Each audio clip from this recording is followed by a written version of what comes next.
Lo último que recordé fue el sonido. No fue un estruendo ni un chirrido, sino un golpe seco y chirriante que parecía provenir del mismísimo centro del universo. Un sonido que me recorrió los huesos y los dientes antes de que el mundo se disolviera en un caleidoscopio de farolas giratorias y cristales rotos. Entonces nada. Un vacío de puro shock.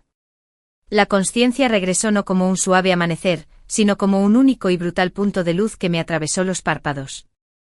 Un dolor abrasador, intenso y agudo, irradiaba desde mi pierna izquierda.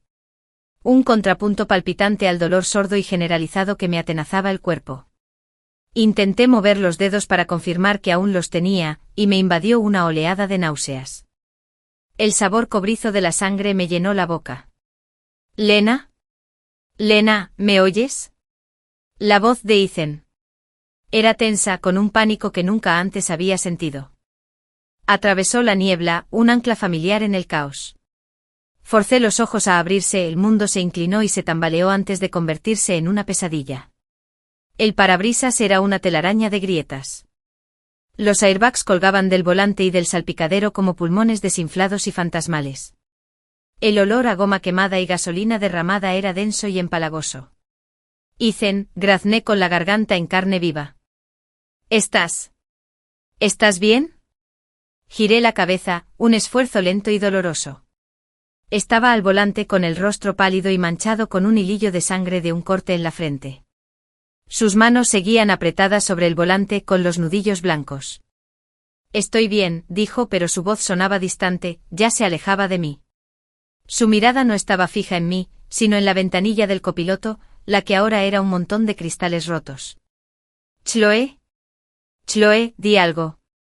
Chloe, mi mejor amiga desde tercero de primaria.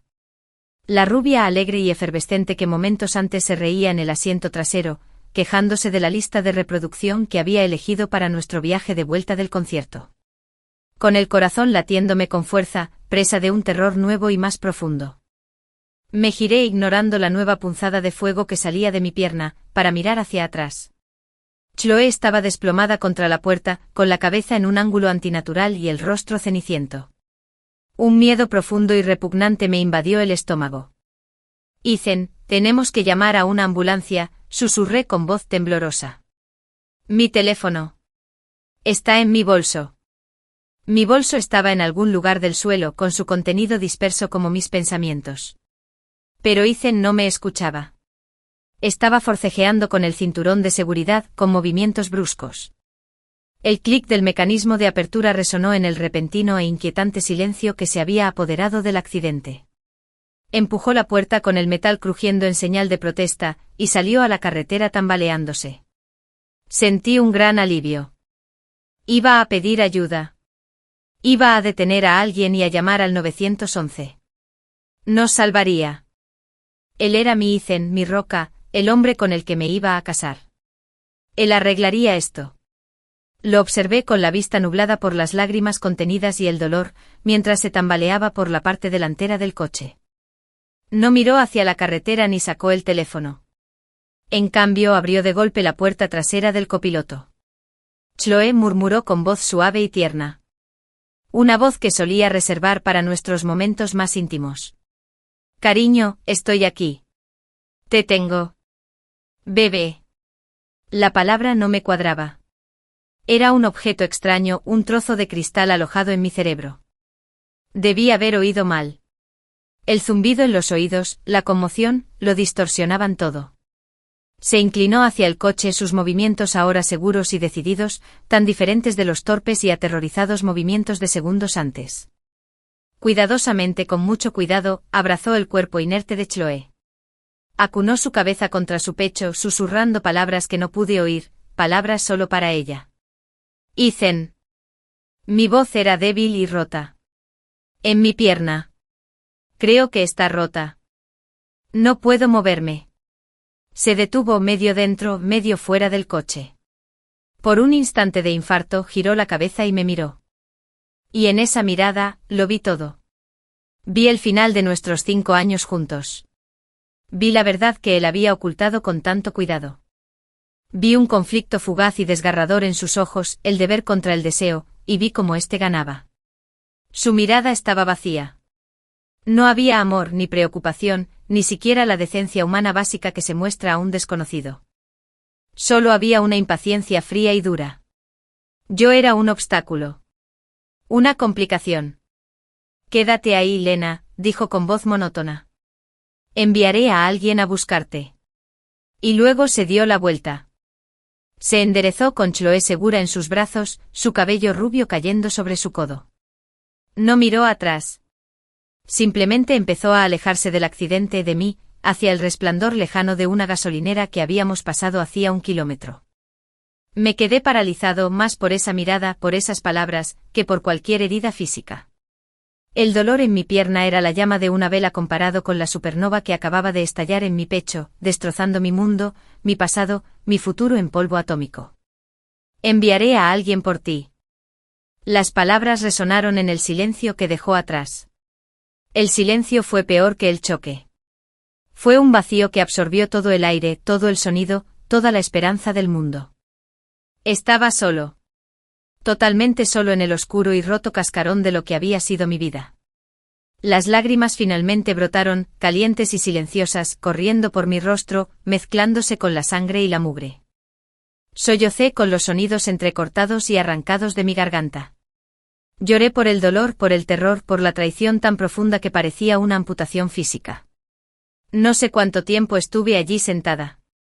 Podrían haber sido minutos. Podría haber sido una eternidad. Escuché el tic-tac del motor agonizante, el susurro del frío viento nocturno a través de las ventanas rotas. Esperé el sonido de las sirenas, el sonido de los pasos, el sonido de su regreso. Pero solo había silencio, y en ese silencio algo más empezó a crecer. Empezó como una pequeña semilla dura en la boca de mi estómago, una semilla regada por mis lágrimas y alimentada por el ácido de su traición. Hacía frío.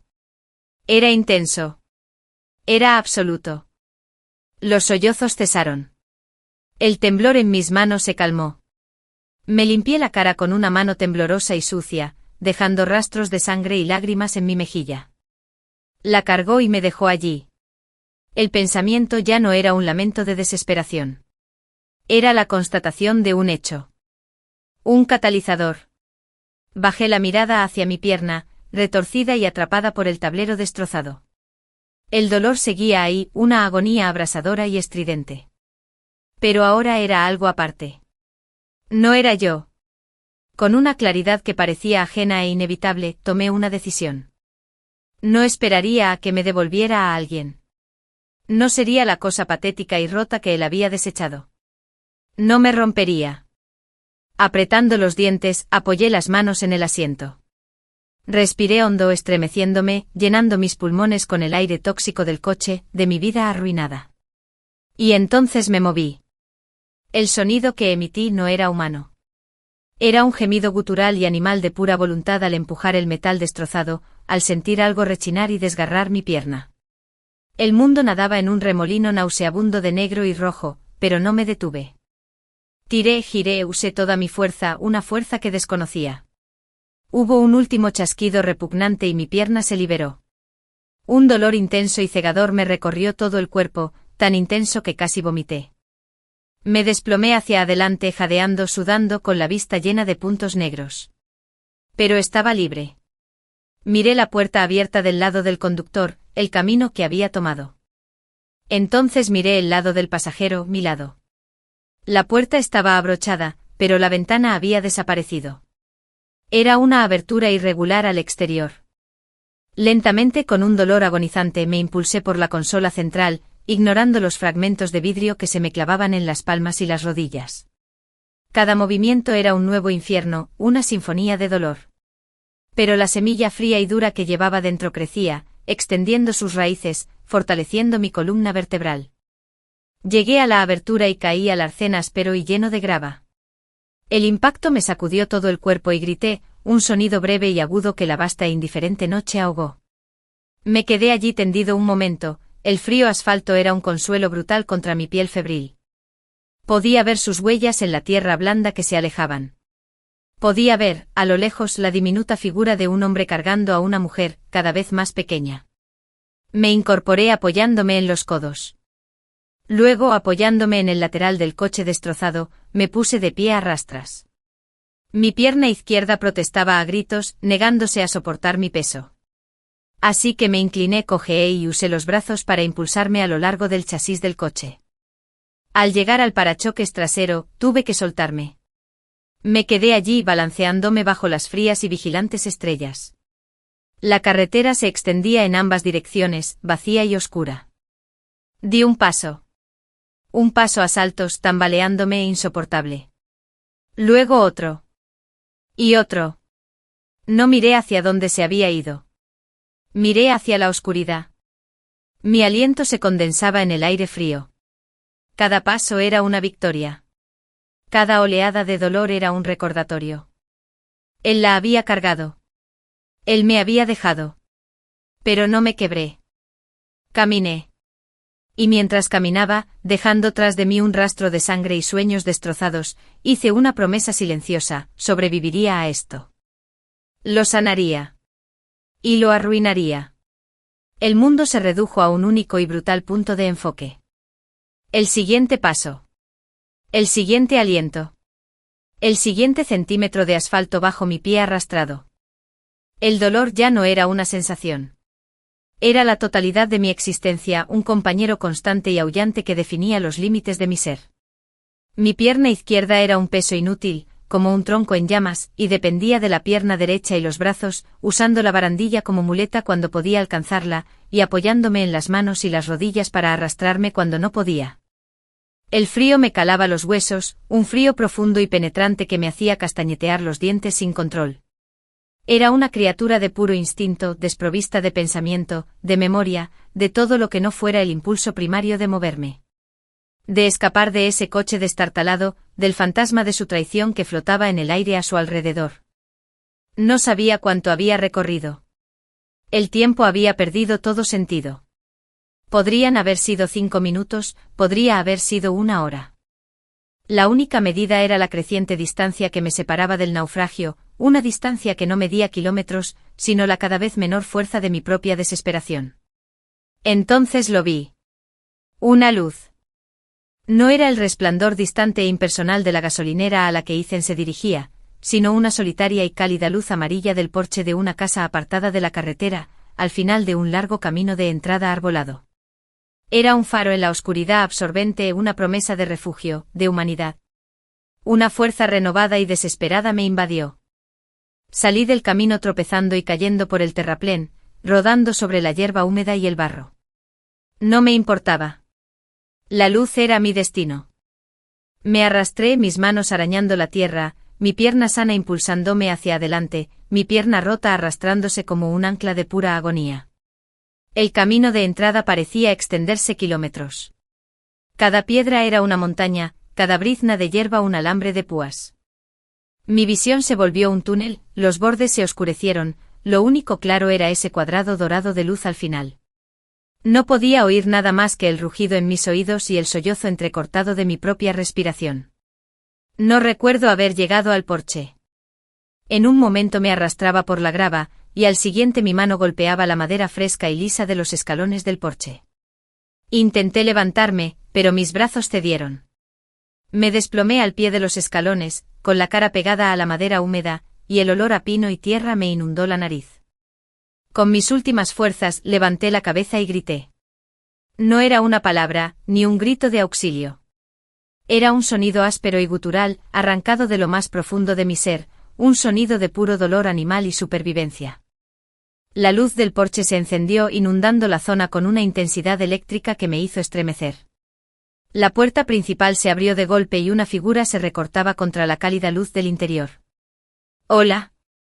¿Quién anda ahí?», gritó una voz de hombre grave y con un deje de alarma. Intenté articular palabra, pero solo salí un jadeo húmedo y ahogado. Logré levantar una mano temblorosa y cubierta de sangre. El hombre bajó corriendo las escaleras, con movimientos rápidos y seguros. Se arrodilló a mi lado y lo vi con claridad por primera vez. Era mayor, quizá de unos 50 y tantos, con un rostro fuerte y curtido, surcado por la preocupación, y unos ojos amables e inteligentes que se abrieron de par en par, sorprendidos, al observar mi estado.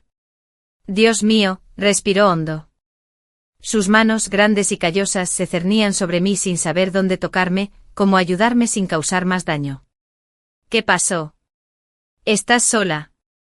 Solo pude asentir, mi cuerpo empezó a temblar sin control, la adrenalina que me había sostenido finalmente me abandonó, dejándome vacía y rota.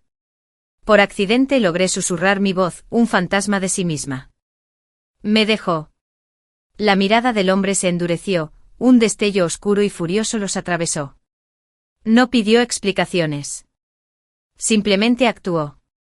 Bien, tranquilo. Me llamo Arthur. Estás a salvo. Voy a llevarte adentro y llamaré una ambulancia. Su voz era un ancla tranquila y firme en mi mundo que se desintegraba. Con mucho cuidado, deslizó un brazo por debajo de mis hombros y el otro por debajo de mis rodillas. Me levantó como si no pesara nada, y el movimiento me provocó una punzada de dolor cegadora en la pierna. Grité brevemente y hundí la cara en la áspera tela de su camisa de franela, inhalando los aromas a humo de leña y café. Me llevó a la casa, un espacio cálido y desordenado, lleno de libros y con un ligero olor a comida, y me recostó con cuidado en un sofá mullido y desgastado. Tomó una manta gruesa tejida a mano de una silla cercana, y me la arropó con movimientos eficientes y suaves. No intentes moverte, me ordenó con voz firme pero amable. Cogió un teléfono fijo de una mesita auxiliar, marcando con soltura. Sí, necesito una ambulancia y a la policía. Ha habido un grave accidente de coche en Old Mill Road, cerca de mi propiedad. Una joven, gravemente herida. Sí, está consciente. No sé, dijo que estaba sola. Me dio la dirección sin que le temblara la voz. Al colgar, regresó a mi lado, arrodillado junto al sofá con un paño húmedo y un cuenco de agua tibia. Empezó a limpiarme la sangre y la suciedad de la cara con suavidad, con una suavidad increíble. La ayuda está en camino, murmuró. Aguanta. Se me llenaron los ojos de lágrimas de nuevo, pero esta vez eran diferentes. No las lágrimas ardientes y amargas de la traición, sino las lágrimas silenciosas y abrumadoras de una bondad que no esperaba volver a sentir. Este desconocido Arthur me estaba mostrando más cariño y compasión en 5 minutos que el hombre con el que me iba a casar en el momento más crítico de mi vida. El coche. Susurré. Había otros. Mi amigo. Y Arthur negó con la cabeza con expresión sombría. Las autoridades los encontrarán. Ahora mismo necesitas concentrarte en mantenerte despierta y estar conmigo. ¿Cómo te llamas? Lena, susurré. Lena Sorin. Lena, repitió, y mi nombre sonó con fuerza en su voz. Eres una luchadora, Lena. Lo veo. Todo va a ir bien. El aullido de las sirenas se oía cada vez más a lo lejos, un sonido que debería haber sido reconfortante, pero que en cambio me llenó de un nuevo tipo de temor. El mundo exterior estaba a punto de invadirme. Habría preguntas e informes, una realidad que no estaba preparada para afrontar. Llegaron los paramédicos, un torbellino de amabilidad eficiente e impersonal. Me estabilizaron las piernas, empezaron en 4 y me subieron a una camilla. Arthur permaneció allí, una presencia silenciosa y firme. Mientras me sacaban en la silla de ruedas, me puso un pequeño pájaro de madera tallada en la mano. Para la buena suerte, dijo simplemente. Ánimo. En el hospital, todo era un torbellino de luces brillantes, pitidos de máquinas y manos inquisitivas.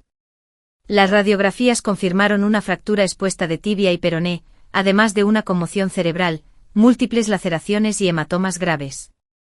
Me estaban preparando para la cirugía para fijar los huesos. Mis padres llegaron, pálidos y aterrorizados. Se aferraron a mis manos, sus lágrimas caían sobre mi bata de hospital. Preguntaron qué había pasado, quién conducía, dónde estaban Ethan y Chloe. Les dije la verdad con un tono monótono, plano y sin emociones. Ethan conducía. Chocamos. Él salió. Se llevó a Chloe y me dejó allí. La conmoción y el horror en sus rostros reflejaban el mío. Mi madre se llevó la mano a la boca, con los ojos abiertos de par en par por la incredulidad. Él te dejó. No lo haría. Pero lo hizo. Llegó la policía con sus cuadernos abiertos y preguntas cautelosas. Repetí la historia. El coche, el impacto, Ethan llevándose a Chloe, sus últimas palabras. Vi la mirada intercambiada entre los dos agentes, una expresión de profunda comprensión. Encontramos el vehículo, dijo uno de ellos. También localizamos al señor Thorne y a la señora Green en la gasolinera Kickstop, a una milla del lugar de los hechos. Ambos fueron trasladados al Hospital General del Condado. La señora Green tiene una conmoción cerebral grave y un hombro dislocado. El señor Thorne tiene laceraciones leves. ¿Y qué tenía que decir el señor Thorne?, preguntó mi padre, con la voz tensa y una furia contenida que nunca antes le había oído. El agente cambió de postura. Dijo que creía que las lesiones de su hija no ponían en peligro su vida, y que necesitaba que la señora Green recibiera ayuda de inmediato debido a su estado inconsciente. Afirmó que tenía la intención de enviar ayuda para la señora Soren. El silencio en la habitación era más denso que cualquier otro que hubiera conocido. La versión oficial y desinfectada del abandono. Tenía la intención de enviar ayuda de vuelta. Las palabras fueron una nueva violación. Aparté la cabeza de la almohada y miré por la ventana el cielo gris del amanecer. No dije nada. No había nada que decir. Me llevaron en silla de ruedas a cirugía. La anestesia me sumergió en una oscuridad silenciosa y bienvenida que no albergaba traición, dolor ni recuerdos. Cuando desperté horas después, aturdido y desorientado, el mundo había cambiado. Tenía la pierna enyesada, suspendida por un sistema de poleas. El dolor era sordo y soportable, atenuado por los medicamentos. Pero el otro dolor, el del pecho, era agudo y agudo. Una enfermera me estaba ajustando la frente. ¿Estás despierto? Bien. ¿Tienes visita? Un tal señor Thorne. Él estuvo esperando. FN. Él estuvo aquí. Una frialdad me invadió. Una quietud serena y clara, más poderosa que cualquier ira o histeria. La semilla que se había plantado al borde del camino había echado raíces. Crecía en el silencio. Dile, dije con voz ronca pero firme, que no quiero verlo. Ni ahora ni nunca más. La enfermera pareció sorprendida, pero asintió. Por supuesto. Se fue y unos minutos después, oí un alboroto en el pasillo. Una voz masculina, desesperada y alzada. La voz de Ethan. No entiendes que necesito verla. Ella es mi prometida. Pero la voz se apagó, apagada por una puerta que se cerraba. Apagada por mi voluntad. Me quedé allí mirando al techo. No lloré. No me enfurecí. Yo lo planeé. Él había elegido llevarla. Él había elegido dejarme. Había optado por ofrecer una excusa patética a la policía, presentándolo como un héroe presa del pánico en lugar de un traidor despiadado. Pensó que podría alejarse de los escombros, de mí, y comenzar una nueva vida con ella. Pero yo también lo había hecho. En silencio. Y mi caminar fue solo el comienzo. El primer paso en su ruina fue mi silencio. Mi negativa a concederle la absolución. Mi negativa a gritar, llorar y hacerme la amante abandonada. No le haría ningún drama. Sin cierre. No obtendría nada más que el silencio resonante e impenetrable de mi supervivencia. Y en ese silencio yo reuniría mis fuerzas. Sanaría mi cuerpo. Y aprendería a doblegarlo no con un grito, sino con un susurro. No con una rabieta, sino con un triunfo. Había dejado a una mujer destrozada en un coche destrozado. No te imaginabas lo que le esperaba. El mundo dentro de mi habitación de hospital se convirtió en un capullo beige estéril. El tiempo no se medía en días, sino en los turnos cambiantes de las enfermeras, el lento goteo de la primera y las visitas del fisioterapeuta, que eran una nueva forma de tortura. Mi cuerpo era una prisión de dolor y yeso, pero mi mente era una herramienta de afilado. Mis padres fueron mis guardianes incondicionales. El rostro de mi madre, normalmente tan suave y alegre, ahora mostraba una severa determinación. Mi padre, un hombre tranquilo y amable, tenía una nueva y dura luz en la mirada cada vez que se mencionaba el nombre de Ethan. Al principio habían intentado hablar de ello, analizar el porqué, dar voz a la indignación que ahogaba a nuestra familia. Pero lo apagué. No quiero hablar de él, decía con voz plana y terminante. Está muerto para mí. Y lo respetaron. Llenaron el silencio con otras cosas. Hablaban de mi recuperación, de los libros que me trajeron, de los detalles cotidianos de la vida al otro lado de mi ventana. Estaban construyendo un muro a mi alrededor y agradecí cada ladrillo. La policía vino una vez más. Me dijeron que la investigación oficial había concluido. Accidente de un solo vehículo, error del conductor, probablemente fatiga. No se presentaron cargos. La declaración de Ethan, quien creía que Chloe estaba en estado más crítico, fue aceptada. Era un lazo burocrático y ordenado que rodeaba el desastre destrozado de mi vida. Simplemente asentí sin hacer comentarios ni reacciones. Su versión de los hechos era irrelevante. Viví la verdad del frío asfalto en su espalda que se alejaba. Una semana después del accidente llegó un ramo de flores. Docenas de lirios blancos, elegantes y fúnebres. La tarjeta estaba escrita a mano por Ethan, una letra que antes me encantaba, y que me había escrito notas de amor y listas de la compra. Lena, lo siento mucho. Por todo. Lo que pasó fue un terrible error, un momento de pánico. Necesito verte. Para explicarte. Por favor. Te amo. Ethan. Miré la tarjeta un buen rato. Sentí pánico. Él seguía escondido tras ella. No se arrepintió de la aventura, de los años de mentiras. Se arrepintió del error de haber sido atrapado de la forma más brutal posible. Te amo. Las palabras eran garabatos sin sentido en un papel, un insulto. Sin decir palabra, le entregué la tarjeta a mi madre. La leyó apretando los labios en una fina línea blanca. Caminó hasta el pequeño lavabo de la habitación, llenó de agua el jarrón de plástico donde venían las flores y, deliberada y metódicamente, sumergió la tarjeta hasta que la tinta se desvaneció y el papel se disolvió en una masa pastosa. Luego cargó con todo el ramo de lirios y lo tiró a la papelera del pasillo. Demasiado fúnebre, dijo volviendo a su asiento y recogiendo su labor de punto como si acabara de sacar la basura. Una pequeña sonrisa sombría se dibujó en mis labios. Era la primera vez que sentía algo parecido a la diversión en lo que parecía toda una vida. Este era el apoyo que necesitaba. No fue compasión, sino compañerismo en mi guerra silenciosa. Mi primera prueba de fuego llegó cuando mi teléfono, que había estado guardado en un cajón junto a mi cama, vibró. Era Chloe. Claro que era Chloe. Ethan sería cobarde enviando flores y mensajes.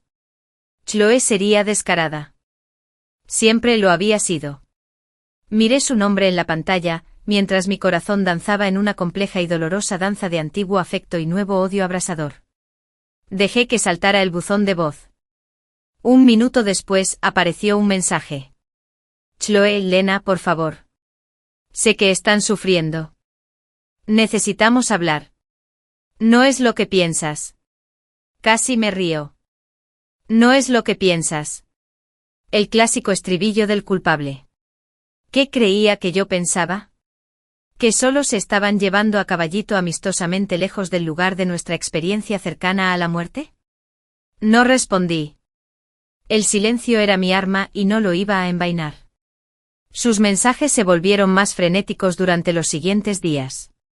Chloe, él estaba asustado. Pensó que me moría.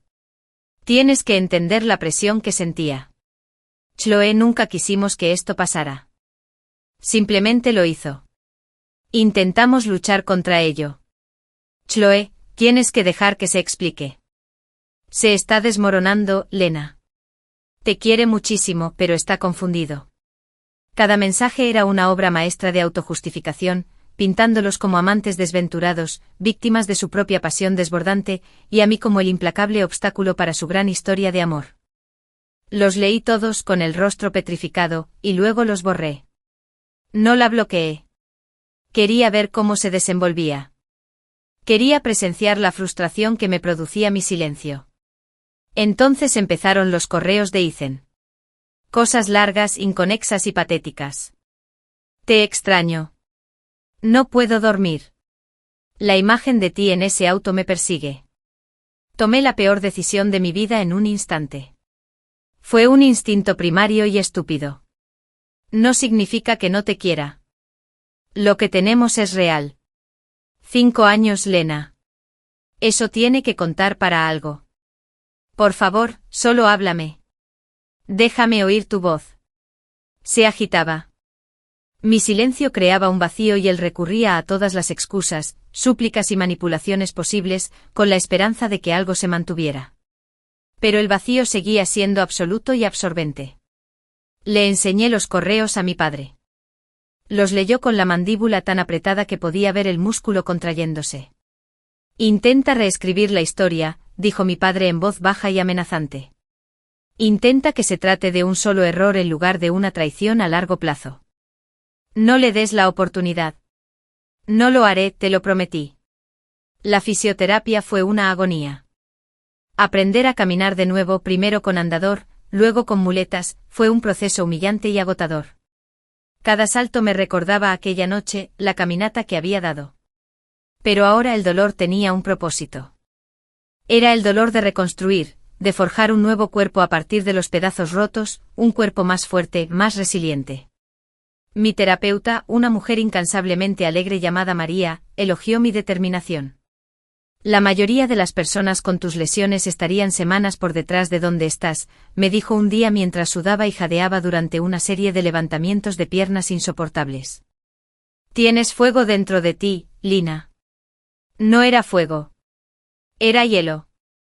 Una determinación fría y concentrada me impulsó a seguir adelante cuando mis músculos clamaban por clemencia.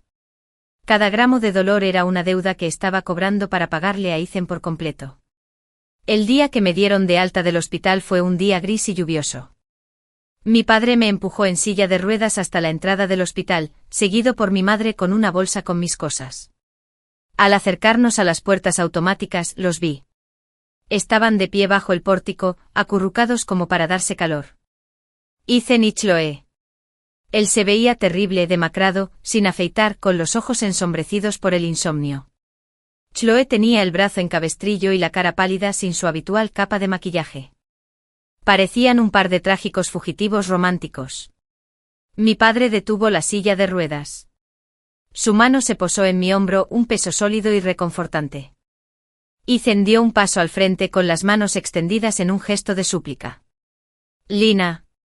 Gracias a Dios. Por favor, solo 5 minutos. Chloe lo esperaba con los ojos abiertos y suplicante. Lo sentimos mucho, Lina. Nunca quisimos hacerte daño. Los miré. Miré al hombre con el que había planeado un futuro y a la mujer a la que le había contado todos mis secretos. Vi la desesperación en sus ojos, la necesidad de algún tipo de resolución, de perdón, de una escena que diera a su sórdida historia un clímax dramático. No les di nada. No hablé. No fruncí el ceño. Ni siquiera los miré con odio. Simplemente los recorrí con la mirada como si fueran estatuas, parte de la arquitectura del hospital, completamente insignificantes e indignos de mención. Entonces miré a mi padre. Papá, dije con voz tranquila y clara. Estoy listo para irme a casa. Mi padre tampoco les dijo ni una palabra. Simplemente asintió, me apretó el hombro con más fuerza y empujó la silla de ruedas hacia adelante, rodeándolos y saliendo a la llovizna. Mientras nos alejábamos, no miré atrás. Miré fijamente al frente a través del parabrisas manchado de lluvia. En el retrovisor, vi a Ethan de rodillas sobre el pavimento mojado, con la cara entre las manos. Chloe estaba de pie junto a él, agitando la mano sana con impotencia. Esperaban lágrimas. Esperaban gritos. Esperaban una batalla. Mi silencio fue un arma que no supieron combatir. Les negó su narrativa. Se negó a reconocer su existencia. Y lo estaba volviendo loco. La primera fase había terminado. Había cortado todo contacto. Había establecido mi fortaleza de silencio. Ahora era hora de empezar a reunir a mi ejército. Mi hogar era diferente. El apartamento que había compartido con Ethan era ahora una escena del crimen en mi mente, un lugar contaminado por una felicidad que había sido una mentira. No podía volver atrás. Mis padres convirtieron su estudio en un dormitorio para mí, y agradecía el santuario, los olores familiares de mi hogar de la infancia, el pulimento de limón y el tabaco de pipa de mi padre. Me quitaron la escayola después de 8 semanas y la reemplazaron por una elegante férula negra. La piel de mi pierna estaba pálida, el músculo atrofiado y una terrible cicatriz morada serpenteaba por mi espinilla, un mapa permanente del destrozo. María, mi fisioterapeuta, se convirtió en mi nueva mejor amiga. Su incansable optimismo era un contrapunto extraño pero efectivo a mi propia y sombría determinación. Trabajamos para recuperar la fuerza, enseñándole a mi cuerpo a soportar peso y a caminar sin cojear. Tu progreso es notable, dijo María durante una sesión mientras me balanceaba sobre una pierna y extendía los brazos. La capacidad del cuerpo humano para sanar es increíble. No es el cuerpo, dije con voz firme mientras mantenía la postura. Es la voluntad. Me miró, su máscara alegre se desvaneció por un instante, revelando un destello de comprensión. A veces, un dolor diferente puede impulsar la recuperación física. Solo asentí. Ella no sabía ni la mitad. Mientras mi cuerpo sanaba, mi mente trabajaba. La fría y dura semilla de la venganza se había convertido en un plan detallado. Arruinar a Ethan no se trataba de una confrontación dramática ni de una humillación pública. Esa fue la satisfacción fugaz. Quería algo permanente. Quería desmantelar la vida que él había elegido sobre mí, ladrillo a ladrillo. Para ello, necesitaba información. Necesitaba un arquitecto. Contacté con un viejo amigo de la universidad, Miles. Era un genio de la tecnología, un hombre tranquilo y modesto que siempre había estado un poco enamorado de mí, algo que había ignorado con delicadeza durante años. Ahora lo usaría. Era un cálculo frío y sentí una punzada de culpa, pero la apagó un propósito mayor y más frío. Nos conocimos en una tranquila mesa al fondo de una cafetería, lejos del barrio de mis padres. Miles parecía el mismo, gafas de montura metálica, un suéter un poco grande, ojos amables que se abrieron de par en par al verme moverme con muletas. Lena, dijo levantándose rápidamente. Dios, me alegra verte. Me enteré de todo. Su voz estaba llena de una compasión genuina que casi me destroza. Gracias por recibirme, Miles, dije sentándome con cuidado en la silla que me ofrecía. Por supuesto. Lo que sea. Esperó con las manos en su taza de café. Necesito tu ayuda, dije yendo directo al grano. Y tiene que ser completamente confidencial. Se inclinó hacia adelante con expresión seria e intrigada. De acuerdo. Necesito que averigües cosas por mí. Sobre Ethan. Y sobre Chloe. Hablé en voz baja. Todo. Sus finanzas. Su trabajo. Su pasado. Sus secretos, sus vulnerabilidades. Necesito saber cómo está construido su mundo. Miles no se inmutó. No preguntó por qué. Simplemente asintió lentamente. ¿Quieres influencia? Yo quiero comprensión, corregí, aunque su palabra era más precisa. Necesito ver las grietas en los cimientos antes de decidir cómo derribarlo todo. Guardó silencio un largo rato observándome. Pude ver el conflicto en sus ojos. El hombre decente que sabía que esto estaba mal y el amigo leal que había oído las historias de mi traición. Te dejó allí, dijo Miles finalmente, no como una pregunta sino como una constatación. Después del accidente. La sacó y te dejó. La forma en que lo dijo con un disgusto tan tranquilo y objetivo consolidó su lealtad. ¿Estaba dentro? Sí, dije la palabra con sabor a ceniza. Está bien, repitió, esta vez con firmeza. Lo doy por hecho. Seré tu fantasma. Durante las siguientes semanas, un dossier de sus vidas comenzó a materializarse en archivos cifrados que Miles envió a una cuenta de correo electrónico segura que yo había creado. Era como ver un tumor siendo escaneado. La imagen inicial fue perturbadora, pero el análisis detallado reveló cada célula maligna. El estudio de arquitectura de Ethan, del que era socio menor, era financieramente estable, pero vulnerable. Supervisaba un importante proyecto de desarrollo en el centro de la ciudad, la Northwood Plaza, un proyecto plagado de sobrecostos y plazos ajustados. Su reputación profesional lo era todo para él. Resultó que Chloe no era la gerente de boutique sencilla y alegre que aparentaba. Su pasado era un mosaico de pequeñas decepciones. La habían despedido de 2 trabajos anteriores por contabilidad creativa. Tenía una montaña de deudas de tarjetas de crédito que ocultaba a todos, incluso, sospeché, a Ethan. Era un lirio dorado, hermosa por fuera, pero podrida por dentro. ¿Y su relación, ese gran amor por el que él lo había sacrificado todo? Ya se le estaban marcando las fracturas por estrés. Miles compartió fragmentos de sus mensajes semipúblicos en redes sociales.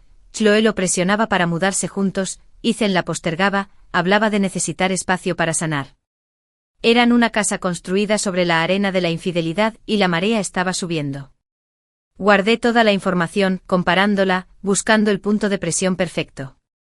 Mientras tanto, mi vida empezaba a tomar una nueva forma. No podía volver a mi antiguo trabajo en marketing. Pensar en ese mundo, en fingir que me importaba la marca y las campañas, me hacía sentir vacío. Necesitaba algo que aprovechara esa nueva y fría claridad que poseía. Empecé poco a poco. Empecé a escribir. No es un diario ni unas memorias, sino textos agudos y analíticos sobre la ética corporativa, sobre las fachadas que construye la gente, sobre la arquitectura de una mentira. Los publiqué bajo seudónimo en un blog especializado.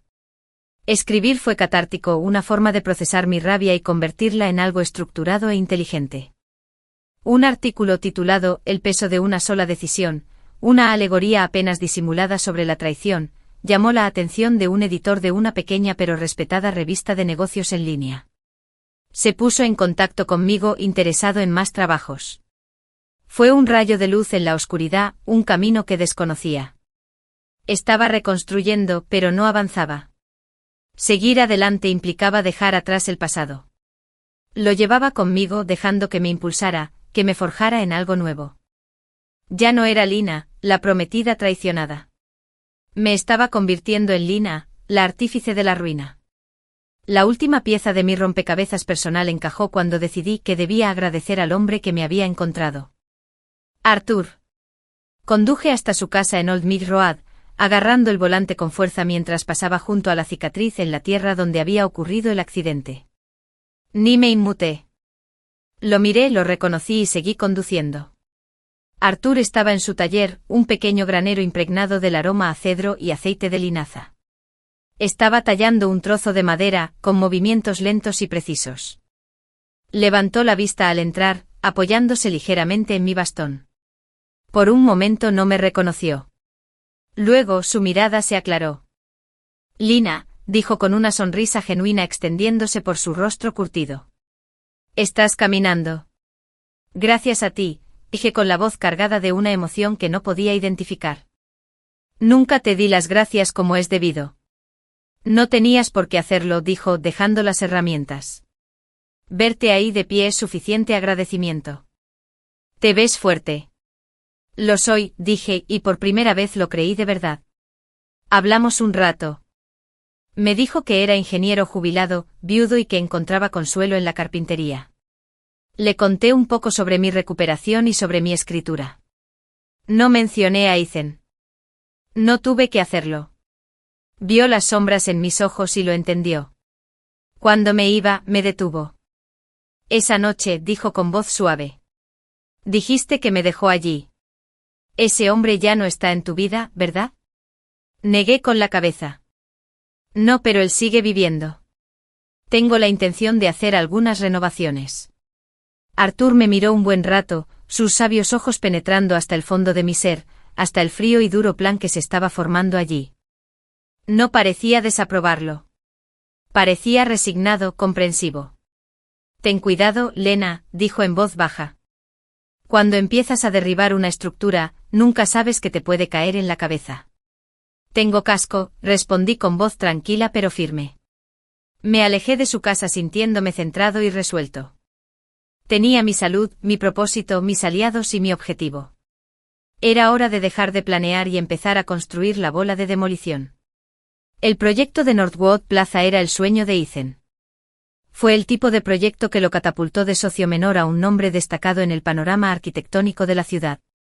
Se había entregado por completo a los diseños, había luchado por el contrato, y su identidad profesional estaba ahora inextricablemente ligada al éxito. Según el análisis profundo de Miles, el proyecto era un castillo de naipes. El presupuesto era una fantasía, el cronograma suicida, y el principal inversor, un capitalista de riesgo notoriamente impaciente llamado Robert Vance, ya estaba empezando a ponerse nervioso. Era el momento perfecto para aplicar la primera presión sutil. Mis escritos bajo seudónimo para la revista de negocios habían conseguido algunos seguidores. El editor, Mark, agradeció mi análisis incisivo y directo. Le propuse un artículo titulado La ilusión de estabilidad. ¿Están los nuevos desarrollos de nuestra ciudad construidos sobre arena? Era un tema general, pero sabía exactamente en qué caso práctico me centraría. Pasé días investigando registros públicos, comparando solicitudes de permisos con las propuestas presupuestarias que Miles había obtenido. Escribí un artículo con fuentes meticulosas y una serenidad devastadora que no mencionaba directamente a Northwood Plaza, pero lo describía con tal precisión que cualquier persona del sector local sabría exactamente a qué proyecto me refería. Describí las maniobras presupuestarias, las revisiones ambientales apresuradas y la dependencia de materiales de baja calidad para reducir costos. No lo presenté como una denuncia, sino como una advertencia sobre cómo la ambición supera a la prudencia. Se lo envié a Mark. Le encantó. Esto es fantástico, Kestrel, dijo usando mi seudónimo. Es un poco arriesgado, pero todo está respaldado. Lo haremos este fin de semana. El artículo se publicó un domingo por la mañana. Para el lunes por la tarde mi línea de denuncia anónima, un buzón de voz seguro que había instalado, recibió un mensaje de un contable junior del proyecto Northwood que parecía nervioso, confirmando mis hallazgos y añadiendo algunos detalles nuevos y jugosos sobre la aceleración de las inspecciones de seguridad. Las fichas de dominó empezaban a temblar. No hice nada con la nueva información. Todavía no. Dejé que la ansiedad se calmara. Que Ethan sintiera el primer escalofrío de la duda profesional. Que pasara sus días en reuniones llenas de pánico, intentando tapar las filtraciones, preguntándose de dónde venían. Mientras él apagaba ese fuego, centré mi atención en Chloe. Su deuda era su vulnerabilidad. Vivía en un apartamento precioso y caro que no podía permitirse, algo que ocultaba tras una cuidada cuenta de Instagram con branches y bolsos de diseñador. Era una actuación, y las actuaciones son caras de mantener. A lo largo de kilómetros encontré el nombre de su acreedor más agresivo. Una compañía de préstamos con altos intereses, conocida por sus tácticas de cobro despiadadas. Desde un teléfono desechable de prepago, hice una única llamada anónima. Tengo información sobre la situación financiera de Chloe Green. Dije con la voz alterada digitalmente en un tono bajo y monótono. Recientemente recibió una herencia importante no revelada de un familiar. Les di el nombre del banco donde Ethan tenía su cuenta de ahorros. La que había construido con tanto esmero para nuestra futura casa. La que legalmente no tenía derecho a poseer, pero de cuya existencia sabía.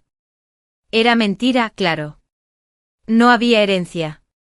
Pero eso desencadenaría una auditoría por parte de la entidad crediticia, un escrutinio más exhaustivo de sus bienes. Verían los depósitos regulares de Ethan. Dinero que le daba para ayudarla con el alquiler, las compras, su vida. Verían a un hombre con una cuenta bancaria sólida y asumirían que era su benefactor. Vendrían a por él. Colgué el teléfono y partí la tarjeta SIM por la mitad. La semilla estaba plantada. Una semana después Miles me envió una captura de pantalla de un intercambio de mensajes entre Ethan y Chloe, extraído de una copia de seguridad en la nube a la que no debería haber tenido acceso. Chloe, esto es una pesadilla. Una agencia de cobranzas llamó a mi trabajo Ethan. ¿Dicen que tengo activos ocultos? ¿Qué pasa? Ethan, no sé, cálmate. Yo me encargo. Chloe, ¿cómo vas a encargarte? Mencionaron tu banco. ¿Cómo saben de ti? Es tan humillante. Ethan, dije que me encargaría. Deja de entrar en pánico. Tengo mis propios problemas. El proyecto Northwood está en revisión. Vance me hace preguntas para las que no tengo respuestas. La primera grieta. Fue hermoso. La presión de su vida profesional se fusionaba con el caos de su vida personal. Lo apretaban por ambos lados y no tenía ni idea de quién le apretaba las tuercas. Continué con mi fisioterapia, pasando del bastón a caminar completamente sin ayuda, con apenas una leve cojera que solo yo podía detectar. Seguí escribiendo, forjando la reputación de Kestrel. Incluso tuve algunas citas incómodas con amigos de amigos, no porque estuviera lista, sino porque era parte del disfraz de una mujer que sigue adelante. Tenía que parecer que estaba sanando, que estaba dejando atrás el pasado, incluso mientras orquestaba su meticulosa demolición. Una noche estaba cenando con mis padres cuando vibró mi teléfono. Era un número desconocido. Casi lo ignoré, pero algo me hizo responder. «Lena Sorin», preguntó una voz masculina. Me sonaba, pero no lo reconocía. Sí. Es Robert Vance. El mundo se inclinó. Robert Vance. El inversor de Northwood Plaza. El tiburón. Se me heló la sangre. ¿Cómo consiguió este número? ¿Cómo sabía quién era yo? Se suponía que mi seudónimo era infalible. Me equivoqué. Yo. Sí, hola, señor Vance, dije con dificultad para mantener la voz firme. Entré rápidamente al estudio, lejos de mis padres. Leí su artículo. Dijo que su voz era entrecortada y eficiente. El de Kestrel. Menudo trabajo. No sé de qué hablas, dije la mentira automáticamente. No perdamos tiempo, interrumpió, su tono no dejaba lugar a discusión. Sé que eres tú. Tus fuentes sobre las evaluaciones ambientales fueron demasiado específicas. Tienes una fuente dentro del proyecto. Quiero saber quién es. Fue un desastre. Había sido demasiado astuto, demasiado preciso. Me había puesto una diana en la espalda. No tengo fuentes, señor Vance. Todo salió de registros públicos. Mentiras, dijo, pero había una curiosa falta de ira en su voz. Había algo más. Respeto. Me ha causado muchos problemas, señora Sorin. Mi junta directiva está nerviosa. Thorn corretea como un pollo sin cabeza. No dije nada, el corazón me latía con fuerza. La cosa es así, continuó Vance. No me gustan los problemas. Pero sí me gusta la gente más inteligente que todos los demás. Thorn está metido en un lío. Él me vendió un sueño, pero tú. Me estás mostrando el plano de la pesadilla. Quiero conocerte. Conocerte. Repetí atónito. Mañana. Mi oficina. Tenim. Ven solo. Y ven como tú mismo, no como este Kestrel. Fantasma. Hizo una pausa. ¿Y la señora Sorin? No llegue tarde. Tengo una propuesta para usted. Colgó antes de que pudiera responder. Me quedé en el silencioso estudio con el teléfono aferrado a la mano y la mente acelerada. Esto no formaba parte del plan. Se suponía que yo era el saboteador anónimo, manejando los hilos desde las sombras. Ahora, uno de los hombres más poderosos de la ciudad me tenía en la mira. Pero al disiparse la conmoción inicial, regresó la fría determinación. Robert Vance no quería destruirme. Quería usarme. Y que lo usara un hombre con sus recursos. Esa podría ser una oportunidad. Una oportunidad peligrosa e impredecible, pero una oportunidad al fin y al cabo. El juego acababa de cambiar. Había subido la apuesta. Ya no era solo una mujer en busca de venganza. Era una mujerzuela. Y yo estaba listo para jugar. La oficina de Robert Vance era un templo de poder minimalista. Los ventanales de suelo a techo ofrecían una vista panorámica, casi divina, de la ciudad, reduciendo las bulliciosas calles a una silenciosa procesión de hormigas. La habitación estaba escasamente amueblada con piezas elegantes y caras que parecían más arte que muebles. El aire era fresco y olía a ozono y dinero. El propio Vance era exactamente como lo había imaginado por su reputación. De 50 y tantos, impecablemente vestido con un traje que costaba más que mi primer coche, con una mirada penetrante y escrutadora que no se perdía nada. No se levantó cuando su asistente me hizo pasar. Simplemente señaló la silla de aspecto severo frente a su enorme escritorio vacío. Señorita Sorin, dijo. Su voz sonaba más tranquila en persona, un murmullo bajo y controlado. Siéntese. Lo hice colocando mi bastón, un accesorio que había traído para darle más efecto, cuidadosamente a mi lado. Sostuve su mirada. Mostrar miedo allí sería fatal. Eres más joven de lo que esperaba, comentó juntando los dedos. Y cojeas. El accidente. No era una pregunta. Había hecho su tarea. Sí, dije simplemente. Asintió como si estuviera archivando la información. El artículo que escribiste fue ingenioso. Bien investigado. Me causó muchos problemas. Disculpen las molestias, dije con tono neutral. Mantengo la veracidad del reportaje. Ah, fue preciso, dijo con una leve y fría sonrisa en los labios. Devastadoramente preciso. Por eso estamos aquí. Verás, no mato al mensajero cuando el mensaje me salva de una catástrofe mucho mayor en el futuro. Se inclinó hacia adelante con los codos apoyados en el escritorio. Ethan Thorne es un diseñador talentoso. Tiene buen ojo para las formas. Pero es un pésimo gestor de proyectos y un pésimo empresario. Me mintió sobre el presupuesto. Recortó gastos con los permisos de cimentación. El proyecto tal como lo concibió es un fracaso inminente. Tu artículo simplemente me adelantó un poco en lo inevitable. Guardé silencio, dejándolo hablar. Este era su espectáculo por ahora. Tengo dos opciones, continuó. Puedo despedir a Thorne, demandar a su empresa por incumplimiento de contrato e intentar salvar el proyecto con un nuevo equipo. Eso sería caro, un desastre y probablemente resultaría en un edificio mediocre. O hizo una pausa, sus ojos clavados en los míos. Puedo retenerlo. Pero necesito una correa. Una correa muy corta y muy fuerte. Y necesito a alguien dentro que entienda los verdaderos problemas, que no se deje cegar por su visión artística. Quería que yo fuera su espía. Su correa. La comprensión fue tan audaz que me dejó sin aliento. Señor Vance, comencé a elegir mis palabras con cuidado. No tengo formación en arquitectura. Y dada mi experiencia con el señor Thorne, mi participación sería sumamente inapropiada. Tu experiencia es precisamente lo que te hace perfecto, replicó sin dudarlo. No le tienes ninguna lealtad profesional. De hecho, tienes todas las razones para desear que fracase. Pero sobre todo, tienes una mente analítica y aguda. Ya ves a través de las mentiras. El artículo lo demostró. No te estoy ofreciendo trabajo de arquitecto. Te ofrezco un trabajo como consultor. Auditarías el proyecto, me reportarías directamente y tendrías la autoridad para señalar cualquier problema.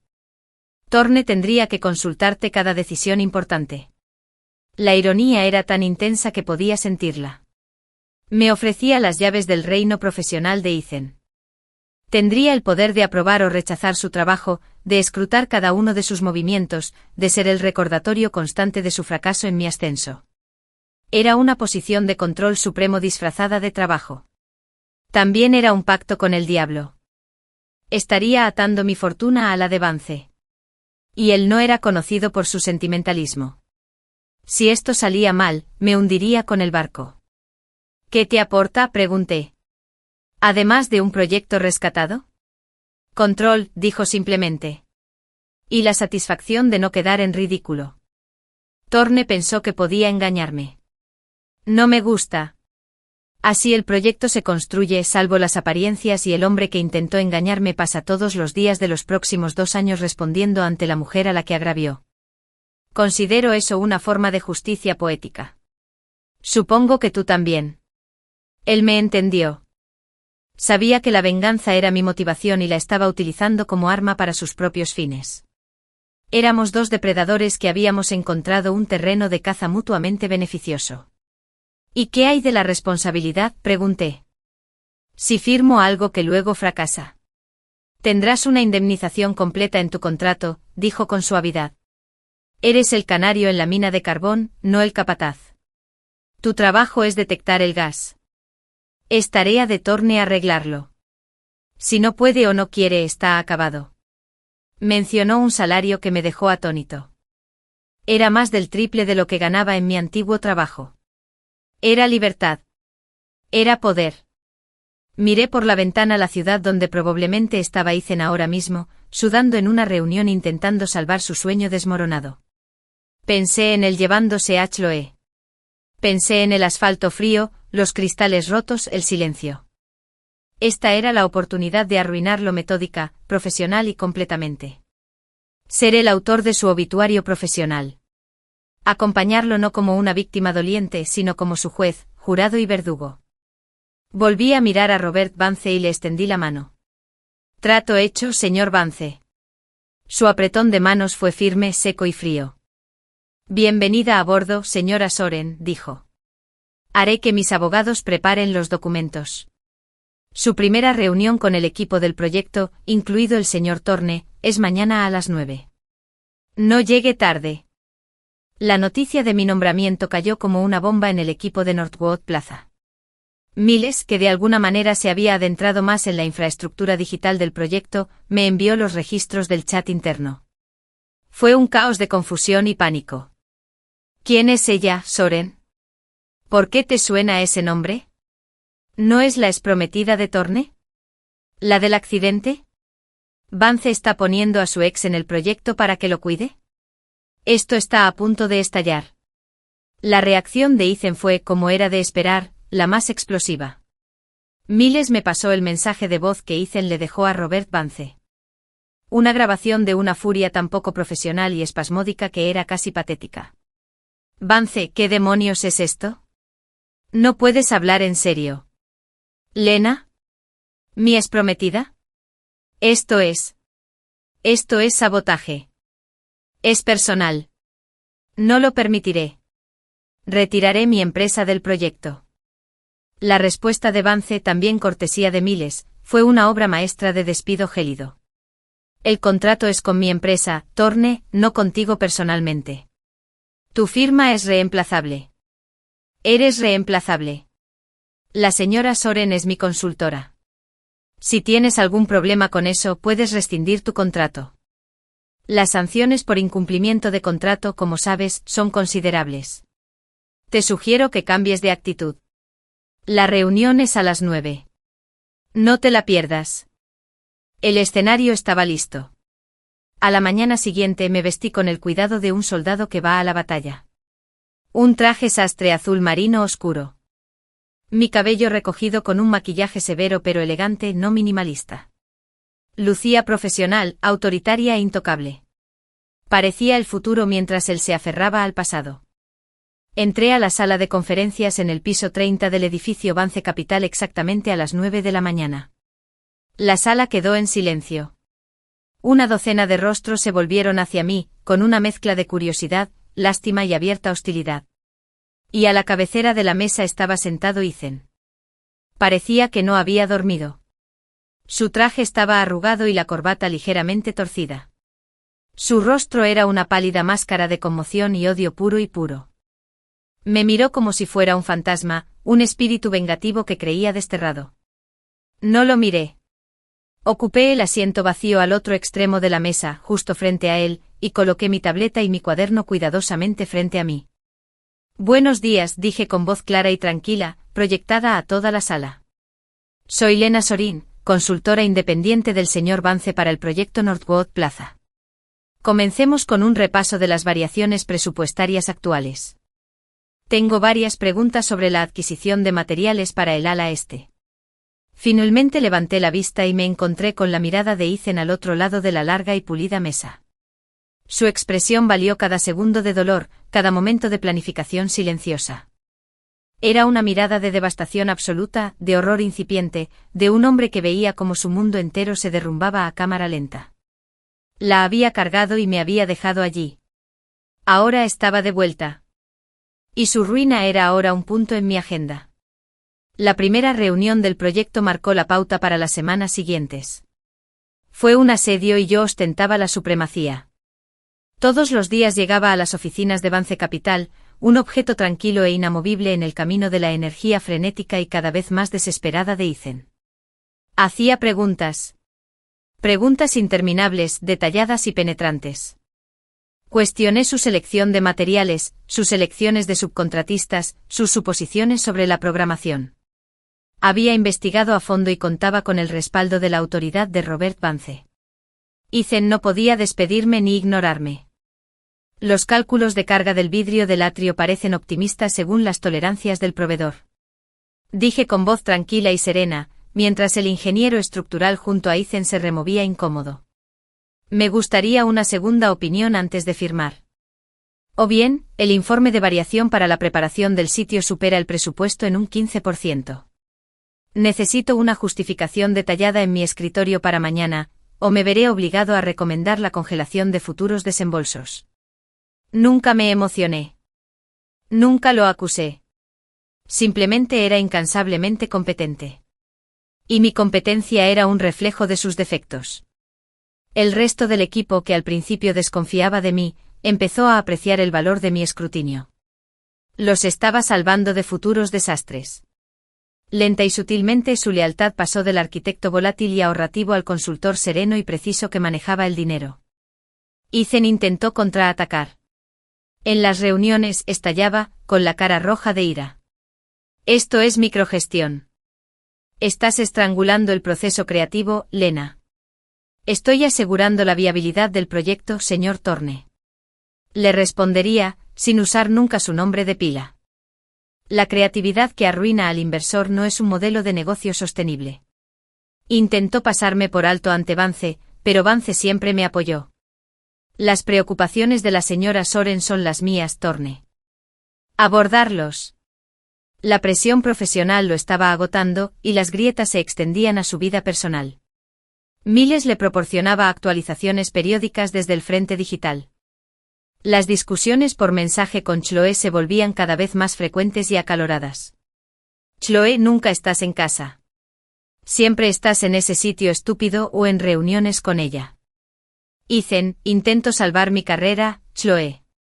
Algo que entendería si tuvieras. Chloe, qué rico. Mi carrera no es la que está siendo desmantelada por tu patética exprometida. Quizás si hubieras sido un mejor novio, no te odiaría tanto. Ethan, esto no se trata de ti. Se trata del trabajo de mi vida. Chloe, ¿el tuyo? ¿Y el nuestro? ¿Cuándo vamos a empezar? Cuando estés en bancarrota y deshonrada. Fue un hermoso y tóxico ciclo de retroalimentación. El estrés del proyecto lo convirtió en un novio peor, lo que causó más drama en casa, lo que lo volvió más distraído y propenso a cometer errores en el trabajo, lo que me dio más argumentos. Yo era la artífice de su círculo vicioso. Mientras tanto, mi propia vida florecía de una forma que jamás imaginé. El sueldo de Vance me permitió alquilar un apartamento moderno y luminoso con vistas al río. Seguí escribiendo como Kestrel y mi reputación creció. Ya no me definía lo que me habían hecho. Me definía lo que hacía. Incluso empecé a salir con alguien. Se llamaba David, un historiador que conocí en una conferencia en la biblioteca. Era amable, constante y estimulante intelectualmente. Sabía del accidente y de mi pasado difícil, pero no le di detalles. Con él podía practicar la normalidad. Podía reír, podía debatir, podía disfrutar de una cena tranquila sin el espectro de la venganza flotando sobre la mesa. Era un respiro o un vistazo a la vida después de ganar la guerra. Tuve cuidado de no dejarlo acercarse demasiado, pero su presencia era un bálsamo para un alma que creía que había quedado marcada para siempre. El punto culminante del asedio se produjo durante la presentación ante la Comisión de Planificación de la ciudad. Fue un momento decisivo para el proyecto Northwood, el último obstáculo para la revisión de los permisos. Ethan había pasado semanas preparándose, desesperado por lograr una victoria. La sala de comisiones estaba abarrotada. Ethan estaba de pie en el podio, puntero láser en mano, repasando sus diapositivas. Era bueno. Era carismático. Era casi el Ethan de siempre, el que podía vender un sueño. Por un instante sentí un destello de la antigua admiración, rápidamente extinguida por el frío recuerdo de su espalda alejándose. Estaba a punto de terminar, y los comisionados asentían cuando me puse de pie. Señor presidente, ¿me permite?, dije, y mi voz resonó en la sala. Ethan se quedó paralizado con el puntero láser temblándole en la mano. Me miró con una súplica silenciosa en los ojos. No. Señorita Soren, tiene la palabra, dijo el presidente. Subí al podio sin mirar a Ethan. Conecté una memoria USB a la laptop. La presentación del señor Thorne es convincente. Comencé con voz tranquila y autoritaria. Sin embargo, en aras de la transparencia, hay algunos puntos que requieren aclaración. Abrí una nueva diapositiva. Fue una comparación directa. El informe de análisis de suelo que Ethan había presentado a la comisión y el informe original sin editar de los ingenieros geotécnicos. El informe original destacaba la necesidad de una mitigación significativa y costosa para el sustrato inestable. La versión que Ethan presentó tenía esa sección censurada. Un murmullo recorrió la sala. Además, continué abriendo otra diapositiva. El estudio de impacto vial citado se basó en datos de 3 años de antigüedad, anteriores al desarrollo comercial en ELM. Un estudio actual, encargado por mi oficina, proyecta un aumento del 22% en el volumen, lo que requiere un rediseño de la vía de acceso, un costo que actualmente no se refleja en el presupuesto. Lo presenté no como un ataque, sino como una corrección responsable. Yo era el guardián de los intereses de la ciudad, asegurándome de que tuvieran toda la información. Los rostros de los comisionados pasaron del interés a la severidad. Ethan parecía destrozado. Allí estaba, expuesto y humillado ante todo el poder de la ciudad. Su carrera, su reputación, se evaporaban ante sus ojos. Y yo era quien sostenía el evaporador. La votación se pospuso indefinidamente. Después de la reunión, me acorraló en el pasillo vacío fuera de la cámara. Su rostro era una máscara de rabia y desesperación. ¿Por qué? Gruñó con voz baja y temblorosa. ¿Por qué haces esto, Lena? ¿De verdad es porque te dejé en ese coche? Fue un error, un momento de pánico. Por fin, después de tantos meses de silencio, hizo la pregunta. Lo miré de verdad, y no sentí nada. Ni amor, ni odio, ni siquiera lástima. Solo un vacío frío y limpio. Aún no lo entiendes, Ethan, dije en voz tan baja que tuvo que inclinarse para oírlo. ¿Crees que se trata de dejarme en el coche? Ese fue el último momento de aclaración. Se trata de que la llevaste en tu vientre. Se trata de los años de mentiras. Se trata de que creíste que podrías desecharme como basura y construir una nueva y brillante vida con mi mejor amiga sobre las cenizas de la anterior. Me acerqué un paso más, con los ojos clavados en los suyos. Tomaste una decisión esa noche. La elegiste a ella. Y cada día desde que elegí esto, elegí alejarme de ese desastre. Elegí sobrevivir. Y elegí asegurarme de que la vida que construiste sin mí no merezca la pena vivirla. Su bravuconería se desvaneció. La ira desapareció de su rostro, dejando tras sí un terror crudo y desgarrador. Me has destruido, susurró. No, Ethan, dije dándome la vuelta para irme. Solo les mostré a todos lo que ya estaba roto. Tú hiciste el resto. Caminé por el largo y resonante pasillo, solo el sonido de mis tacones. No miré atrás. El asedio había terminado. Los muros habían caído. Era hora de la rendición. Las consecuencias fueron rápidas y totales. Robert Vance rescindió el contrato con la firma de Ethan, alegando tergiversación flagrante e incompetencia profesional. La demanda por incumplimiento de contrato probablemente lo llevaría a la quiebra. La Junta Estatal de Arquitectura abrió una investigación sobre su conducta, lo que puso en riesgo su licencia. Su nombre era un escándalo en la industria. Ninguna empresa lo quería. Chloe, según los informes finales de Miles, duró unas 2 semanas después del desastre de la Comisión de Planificación. La presión combinada de los cobradores de deudas, la creciente depresión de Ethan y la humillación pública fue demasiado. Empacó sus maletas y se mudó de nuevo con sus padres en otro estado, dejando un lacónico mensaje de texto.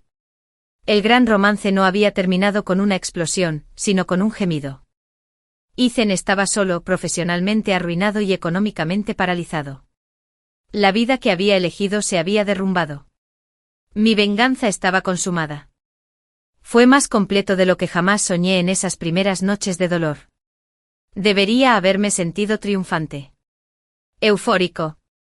Reivindicado. Me sentí vacío. El fuego frío que me había alimentado durante casi un año se había extinguido, dejando solo cenizas. El plan de ruina se cumplió por completo, la estructura fue demolida. Y me quedé de pie en el silencio, rodeado por la desolación que había causado. Renuncié a mi trabajo con Robert Vance. Estaba decepcionado, pero lo comprendió. Era usted un recurso formidable, señora Soren. Si alguna vez necesita una referencia. Le di las gracias sabiendo que nunca volvería a trabajar en ese mundo. Era un mundo construido sobre el cadáver de mi antigua vida y necesitaba dejarlo atrás. Me concentré en escribir. La revista de negocios me ofreció un puesto fijo como columnista senior, con mi nombre real. Lo acepté. Mis piezas seguían afiladas, pero habían perdido su filo vengativo. Ahora se trataba de construir cosas, no de destruirlas. Mi relación con David se profundizó. Él fue paciente con mis fantasmas, mis momentos de distanciamiento. Una noche, mientras preparábamos la cena en mi apartamento, se lo conté. Le conté todo. La sórdida historia de Ethan Chloe, el accidente, la traición y la larga y silenciosa campaña de venganza.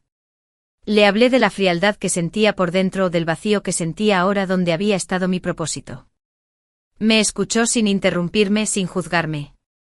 Cuando terminé, dejó el cuchillo que estaba usando para cortar verduras y me tomó las manos. Lena, dijo con sus ojos marrones cálidos y serios. Lo que hiciste nació de un dolor que ni siquiera puedo imaginar. Quedaste destrozado y usaste los pedazos más afilados para protegerte, para contraatacar. No fingiré entender esa decisión, pero entiendo el dolor que la motivó. Me apretó las manos. La pregunta es, ¿qué quieres construir de las cenizas? Has demostrado que puedes destruir. Eres la persona más capaz y fuerte que he conocido. Pero no tienes por qué vivir en ruinas. Sus palabras encontraron la grieta en mi armadura, la pequeña parte oculta de mí que aún era capaz de algo más que el cálculo frío. Empecé a llorar, no los sollozos violentos del accidente, sino lágrimas silenciosas, purificadoras por todo aquello, por el amor que había perdido, la amiga en la que confiaba, la mujer que había sido y las cosas que había hecho. No sané de inmediato. Las cicatrices, tanto internas como externas, siempre estarían ahí. Pero con David, con mi escritura, con el trabajo lento y constante de construir la vida que realmente quería, el vacío empezó a llenarse, no con el frío fuego de la venganza, sino con las cálidas y suaves brasas de una segunda oportunidad. Varios meses después, caminaba por un parque cerca de mi apartamento, disfrutando del aire fresco del otoño. Las hojas brillaban de rojo y dorado. Vi una figura sentada sola en un banco con la mirada perdida. Era Ethan. Estaba casi irreconocible. Su ropa estaba raída y sus hombros hundidos. Parecía décadas mayor. El hombre vibrante y ambicioso que había amado se había ido, dejando tras de sí este cascarón vacío. Nuestras miradas se cruzaron en el camino. Ya no había odio en su mirada. Ni ira. Solo una resignación inmensa y cansada. Me miró y vi la plena comprensión de su pérdida, de lo que había desechado y de lo que yo le había quitado. No habló. No asintió. Simplemente miró hacia el espacio vacío que tenía delante. Me quedé allí un buen rato observándolo. No sentí lástima. Ni alegría por el mal ajeno. Solo un reconocimiento silencioso y final. La balanza estaba equilibrada. La deuda estaba saldada. Me di la vuelta y seguí caminando. El camino que tenía por delante estaba salpicado de luz solar, serpenteando entre los hermosos árboles en descomposición. Caminé sin cojear. Caminé sin mirar atrás. La cargó y me dejó allí después del accidente. No me quebré. Caminé en silencio. Lo arruiné. Y finalmente me alejé. Fin.